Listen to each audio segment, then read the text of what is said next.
Mga idol, kahit man nga po nakuha na ng Miami Heat noong nakaraan si Terry Rozier, patuloy para naman nga pong minamalas ngayon ang kanilang kupunan. Bakit kaya? Yan naman ang ating unang aalamin na sasamahan ko na rin ang balitang pinapatanggal na nga daw po ni Stephen A. Smith si Klay Thompson sa Golden State Warriors at ang balitang may pahiwatig nga po si LeBron James sa gagawing trade ng Los Angeles Lakers. Kaya mga idol, tara, halina't umpisahan na natin yan.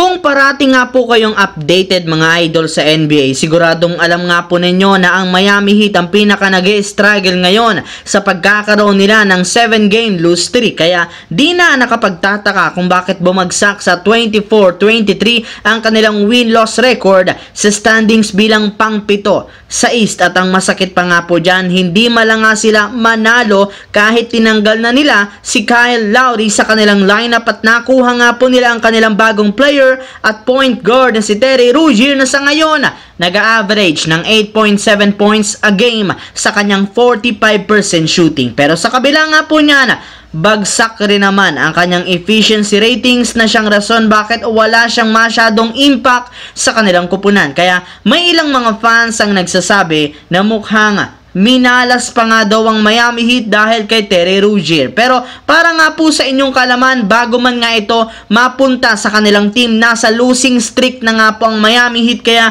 dyan pa lang masasabi natin na problema ito ng kanilang buong team at hindi lamang ng isang player. Samantala dito naman tayo sa ating pangalawang storya sa balitang pinapatanggal na ni Stephen A. Smith si Klay Thompson sa Warriors. Kahit man nga po mga idol na ipanalo ng Golden State Warriors ang kanilang laban kontra sa 76ers, may ilang mga analyst pa rin naman ang patuloy na nambabatiko sa kanilang team katulad na lamang ni Stephen A. Smith kung saan sinabi nga nito na kailangan na nga po ng kanilang team na i-trade at ipamigay si Klay Thompson since mas gumaganda nga daw po ang galaw at laro ng kanilang team sa tuwing wala ito sa kanilang lineup. Magagamit rin naman nga nila si Thompson bilang trade assets upang makakuha ng isang legit at mas magaling na player na magpapalakas ang kanilang team. Pero kung kayo mga idol ang tatanungin, sang-ayon nga ba kayo sa ideya ni Stephen A. Smith na tanggalin na si Klay Thompson? I-comment nyo lamang nga sa baba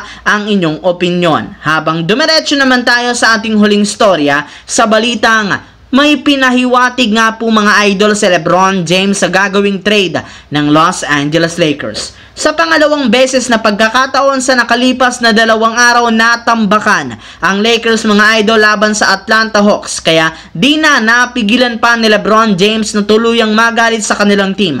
Ayon pa nga dito, kayang-kaya rin naman talaga sana nila na talunin ang kahit sino mang kupunan. Ngunit sa kamalasang palad, pwedeng-pwede rin naman silang tambakan at talunin ng kahit anumang team. At yan nga ang realidad ngayon para sa Los Angeles Lakers, gayong napaka-inconsistent ng kanilang enerhiya at effort na ipinapakita sa kanilang mga nagdaang laro. Yes mga idol, kinall out nga po mga idol ni LeBron James ang lahat ng kanyang mga kakampi at players ng Lakers dahil sa malalamyan nitong galaw. Sinabi rin naman ito na meron nga talagang dapat baguhin sa kanilang team kung gusto nilang maging consistent. Maliban nga dyan, nagpost rin naman nga ito sa kanyang social media account ng Hourglass na pinagkaguluhan ngayon ng mga fans. Ika nga'y, oras na lamang ang bibilangin bago muwa ng trade si Rob Pelinka para makabuo sila ng bagong Big Four na magpapalakas para sa kanilang kampanya. So yun lamang mga idol ang ating bagong video dito na ating pinag-usapan ngayon. Once again, this